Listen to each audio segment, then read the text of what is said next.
Teachers' jobs aren't always what they appear to be. I, for example, start my day every day at 5:45, getting up and getting ready so that I can be to school early. Usually I arrive at school around 7:30 in the morning so I can get my room ready for my kids. First thing in the mornings, I usually do a morning activity with my kids. Our day begins usually with an English lesson. Then we move on to our spelling, which does work with our English. Every Friday, we usually have our reading test and our spelling test. One of the things I've found the kids really like is they really study hard, try to get 100 on the spelling test, because whoever makes 100 gets to make it into a paper airplane, and we usually have a contest to see who can throw it the farthest. After spelling, we go to our activity time, and in activity, they either will go to PE class or they could have an extra recess. Once we get back from activity, that's when we begin our math lesson. Most of our math lesson is introduced by using our Promethean board. Once we finish, it's about time to go to lunch for the day. At lunchtime, we not only get to interact with our children, but also the teachers sit together, and we usually walk the kids outside and wait with them until the people who are on duty come. During recess time, usually all the teachers come down to the teachers' lounge where we can all do most of our grading. Grading papers is also a big part of every teacher's job. Once the kids get done with lunch, we usually come in, take restroom breaks, and kind of get ourselves acclimated back into the classroom. Next, we usually do our social studies lesson. Once we're finished with that, we get to go to our computer lab.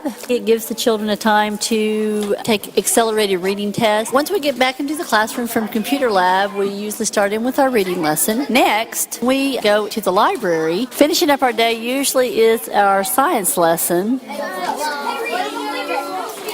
class. Today in science, we're going to be continuing talking about extinct and endangered species. Usually during holiday time, have some type of coloring sheet. Also, one of the things the kids really like to do is we usually have what we call our class book, where I will take a story and I usually read it to them and we talk about it and discuss it. And other days when we just have a little bit of extra time, we might even go outside for a second recess.